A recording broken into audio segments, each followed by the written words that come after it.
അസ്സലാമു അലൈക്കും. ഇന്നത്തെ വിഷയം എന്ന് പറയുന്നത് പേരിൽ നമ്മൾ ഈ ടൈറ്റിൽ സൂചിപ്പിച്ച പോലെ മോട്ടിവേഷനുമായി ബന്ധപ്പെട്ടുകൊണ്ടാണ്. ഇങ്ങനൊരു വീഡിയോ ഇറക്കാവുന്നതിന് കാരണം എന്ന് പറയുന്നത് അറിയുന്നുണ്ടാവും.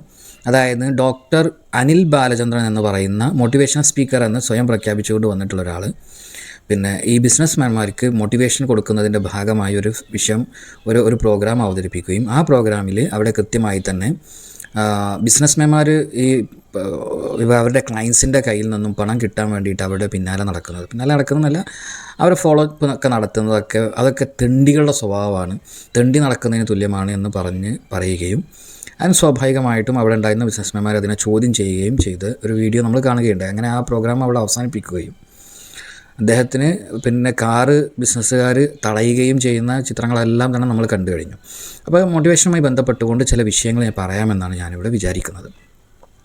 അടിസ്ഥാനപരമായി ഇവിടെ ഈ സോഷ്യൽ മീഡിയയിൽ ഇപ്പോൾ മോട്ടിവേഷണൽ സ്പീക്കേഴ്സിനെ മൊത്തത്തിൽ അടച്ചാക്ഷേപിക്കുന്ന തരത്തിൽ പല ആളുകളും സംസാരിക്കുന്നത് കണ്ടു. ഇതിൽ എനിക്ക് പറയാനുള്ളൊരു കാര്യം എന്താണെന്ന് വെച്ച് കഴിഞ്ഞാൽ, ഇവിടെ യഥാർത്ഥത്തിൽ മോട്ടിവേഷണൽ സ്പീക്കേഴ്സ് എന്ന് പറയുന്നത് പലപ്പോഴും പല ആളുകളെയും അവരവരുടെ ജീവിതത്തിൻ്റെ, അതായത് പലപ്പോഴും പല ആളുകളും സ്വയം കയത്തിൽ മുങ്ങി എന്ന് തനിക്കിനി രക്ഷപ്പെടാനൊരു വഴിയുമില്ല എന്നൊരു സ്ഥിതിവിശേഷമുള്ള സമയത്ത് മോട്ടിവേഷണൽ സ്പീക്കേഴ്സിൻ്റെ മോട്ടിവേഷൻ കാരണത്താൽ ഉയർന്നു വന്ന ഒട്ടനവധി ആളുകളുണ്ട്. അതിനൊരു കാരണം എന്താണെന്ന് വെച്ച് കഴിഞ്ഞാൽ, ഇപ്പോൾ പലപ്പോഴും സ്വയം താനൊരു കയത്തിലാണ് എന്ന് വിചാരിച്ചുകൊണ്ട് എനിക്ക് രക്ഷപ്പെടാൻ കഴിയില്ല എന്ന് വിചാരിക്കുന്ന ഒരാളെ സമയത്തോളം അയാൾക്ക് അയാളുടെ ജീവിതം മാത്രമേ അയാൾ അനുഭവിച്ചിട്ടുള്ളൂ. നേരെ മറിച്ച് മോട്ടിവേഷണൽ സ്പീക്കേഴ്സിൻ്റെ സ്ഥിതി എന്ന് പറയുന്നത്, ഇത്തരത്തിൽ കയത്തിൽ പോയിട്ടുള്ള ആളുകൾ തിരിച്ചു വന്നതിൻ്റെ ഒട്ടനവധി ചരിത്രങ്ങളെക്കുറിച്ച് കൃത്യമായി തന്നെ ഈ മോട്ടിവേഷൻ സ്പീക്കേഴ്സിന് അറിയുന്നുണ്ടാവും. അപ്പോൾ ഇങ്ങനെ ഒരുപാട് ആളുകൾ നിങ്ങളെപ്പോലെ ഉണ്ട്, അവ തിരിച്ചു വന്നിട്ടുണ്ട് എന്നറിയിക്കുമ്പോൾ ഈ പറയപ്പെട്ട ബിസിനസ്മാൻമാർക്ക്, വീണുപോയിട്ടുള്ള ബിസിനസ്മാൻമാർക്ക് ഉയർത്തെഴുന്നേൽക്കാനുള്ള ഒരു ഊർജ്ജമായിക്കൊണ്ട് മോട്ടിവേഷൻ സ്പീക്കേഴ്സ് മാറുന്നതായിട്ട് നമുക്ക് ഒരുപാട് കാണാൻ കഴിഞ്ഞിട്ടുണ്ട്. ഒരുപാട് അനുഭവങ്ങൾ ഒരുപാട് ബിസിനസ്മാൻമാർ പറഞ്ഞിട്ടുണ്ട്. അപ്പോൾ അതിൻ്റെ അടിസ്ഥാനത്തിൽ മോട്ടിവേഷൻ സ്പീക്കേഴ്സിനെ മൊത്തത്തിൽ അടച്ചാക്ഷേപിക്കുക എന്ന് പറയുന്നത് ഒരു ശരിയായ ഒരു കാര്യമല്ല എന്നുള്ളതാണ് എനിക്ക് തോന്നുന്നൊരു കാര്യം. അപ്പോൾ മോട്ടിവേഷൻ സ്പീക്കേഴ്സ് ആവശ്യമാണ്. പ്രത്യേകിച്ച് നമ്മുടെ ഇന്ത്യയിൽ IHRD എന്ന് പറയുന്ന ഹ്യൂമൻ റിസോഴ്സ് ഡെവലപ്മെൻറ്റ് എന്ന് പറയുന്നത് വലിയൊരു ഇമ്പോർട്ടൻറ്റ് ഭാഗം. കാരണം വെച്ചാൽ ഇന്ത്യയെ സംബന്ധിച്ചിടത്തോളം മാനവ വിഭവശേഷിയാണ് ഏറ്റവും വലിയ കരുത്ത് എന്ന് പറയുന്നത്. അപ്പോൾ അതുകൊണ്ട് തന്നെ മാനവ വിഭവശേഷിയെ ഉയർത്തിക്കൊണ്ടുവരാൻ വേണ്ടിയിട്ട് ഹ്യൂമൻ റിസോഴ്സ് ഡിപ്പാർട്ട്മെൻറ്റ് ഒരുപാട് പ്രവർത്തിക്കുന്നുണ്ട്. അവർ യഥേഷ്ടം തന്നെ ഇത്തരത്തിലുള്ള മോട്ടിവേഷൻ ആയിട്ടുള്ള സ്പീച്ചിനെയൊക്കെ അവർ പ്രൊമോട്ട് ചെയ്യാറുണ്ട് എന്നുള്ളതാണ് ഒന്നാമത്തെ ഒരു വിഷയം.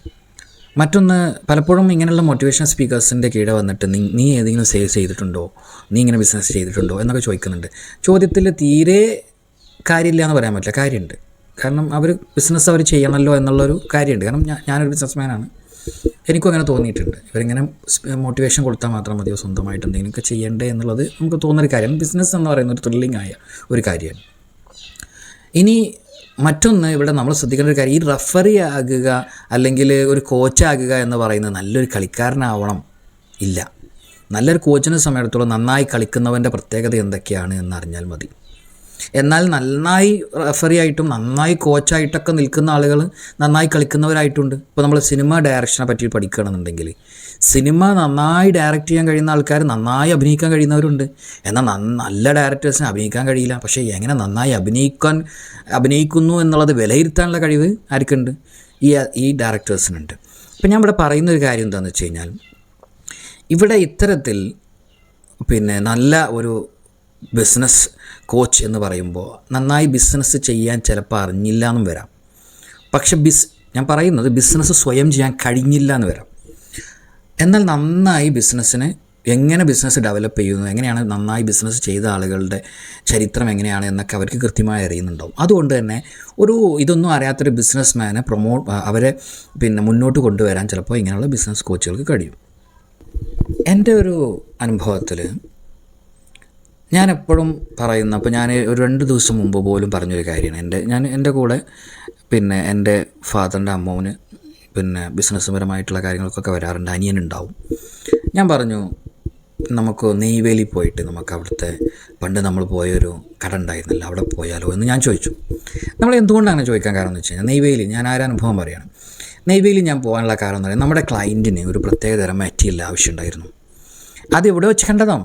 അപ്പോൾ നമ്മളെ സമയത്തോളം വെച്ചാൽ ക്ലയൻറ്റിൻ്റെ സാറ്റിസ്ഫാക്ഷൻസ്, ക്ലയൻറ്റ് ഒന്ന് ഹാപ്പി ആവുക തന്നെ നമ്മളെ സമയത്തോളം അതൊരു വലിയ നമ്മൾ അതിനു വേണ്ടി എന്തും നമ്മൾ ചെയ്യും.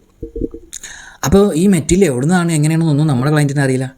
അപ്പോൾ നമ്മളെന്താ ചെയ്യണമെന്ന് വെച്ച് കഴിഞ്ഞാൽ അത് കണ്ടെത്താൻ ശ്രമിക്കണം. എൻ്റെ ഫാദർ ആ സമയത്ത് അതെങ്ങനെയും കണ്ടെത്തണം എന്നൊക്കെ എന്നോട് പറയണം. ഞാൻ എന്ത് ചെയ്തു, ഇൻ്റർനെറ്റിൽ ഇങ്ങനെ സെർച്ച് ചെയ്തു, ഓരോ തരം മെറ്റീരിയലുകൾ സെർച്ച് ചെയ്യാണ്. അങ്ങനെ ഈ പറയുന്ന എന്താണ് മെറ്റീരിയൽ എന്നുള്ളത് നമ്മൾ സെർച്ച് ചെയ്തപ്പോൾ ഒരു മെറ്റീരിയൽ സെർച്ച് ചെയ്തപ്പോൾ ഇതിൻ്റെ അതേ ഫോട്ടോസ് കിട്ടി. അങ്ങനെ പിന്നെ അതിനെ സെർച്ച് ചെയ്ത് പോയപ്പോഴാണ് തമിഴ്നാട്ടിലെ നെയ്വേലി എന്ന സ്ഥലത്താണ് ഇതിൻ്റെ സെയിലുള്ളത് മനസ്സിലായത്. അങ്ങനെ ഞാൻ ഡയറക്റ്റ് എന്ത് ചെയ്യാണ്, അവിടെ പോകുമ്പോൾ അവിടെ ഒരാളെ കാണുന്നു.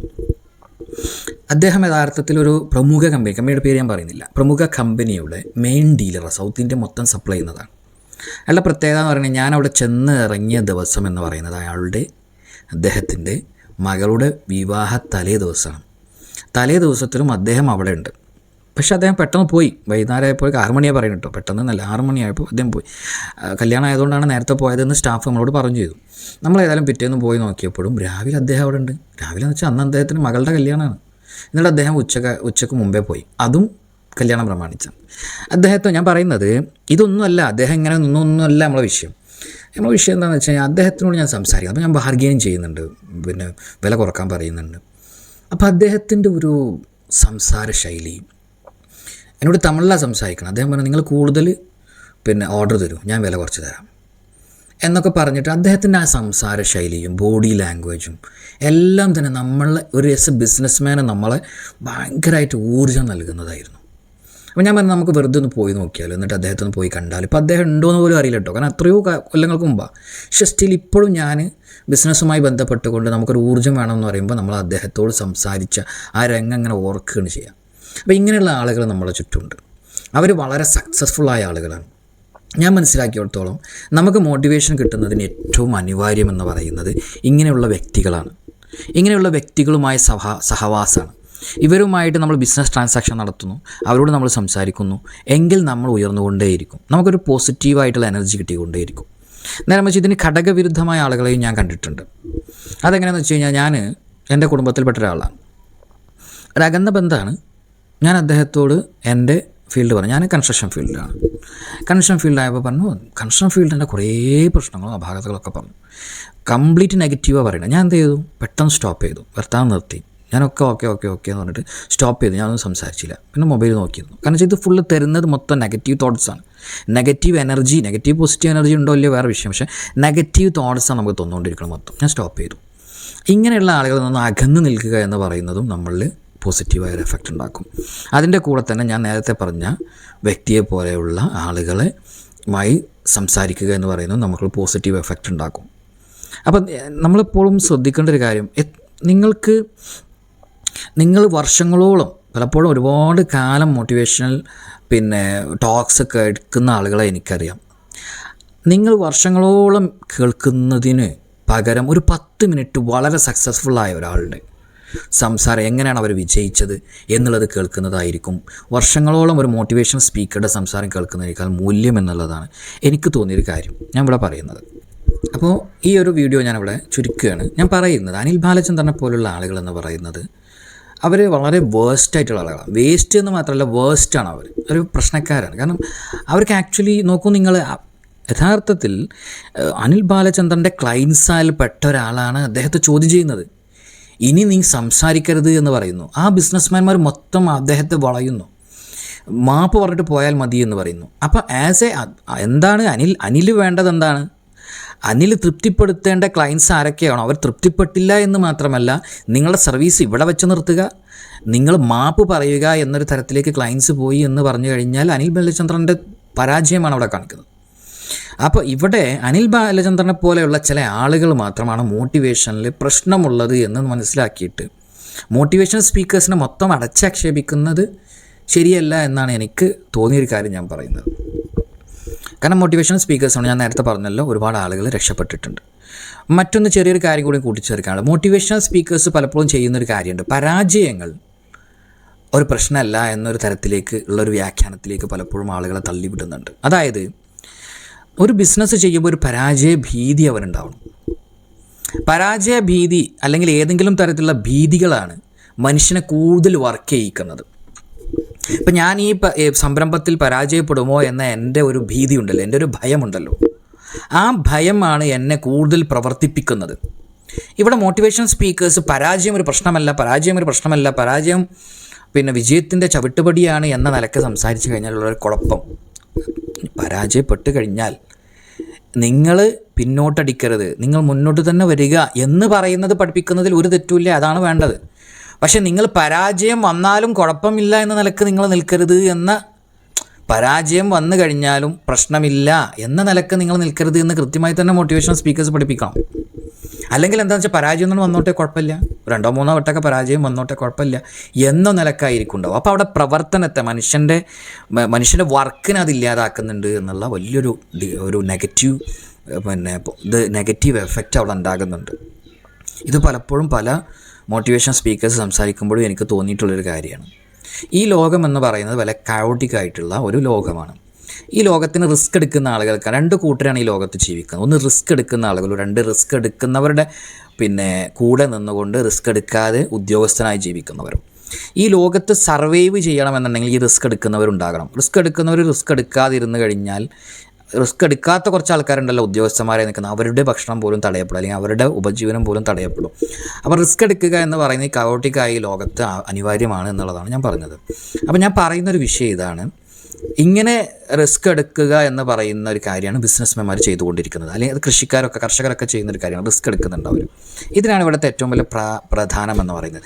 അതിൽ പരാജയവും ഉണ്ടാകാം എന്നുള്ളതാണ് വിഷയം. അപ്പോൾ ഇങ്ങനെ റിസ്ക് എടുക്കുന്ന ആളുകൾക്ക് കൂടുതൽ മോട്ടിവേഷൻ ആവശ്യമാണ്. കാരണം അവരെ സമയത്തോളം അവർക്ക് അറിയുന്നുണ്ടാവില്ല, അതായത് അവർ തരണം ചെയ്ത ഒരുപാട് പ്രശ്നങ്ങളുണ്ടല്ലോ, അവരെ തരണം ചെയ്തുകൊണ്ടിരിക്കുന്ന പ്രശ്നങ്ങൾ, അവരുടെ മുന്നിലേക്ക് വന്നുകൊണ്ടിരിക്കുന്ന പ്രശ്നങ്ങൾ അഭിമുഖീകരിച്ച് എത്രയോ ആളുകൾ ഈ ലോകത്ത് മുൻപേ ജീവിച്ചു പോയിട്ടുണ്ട്.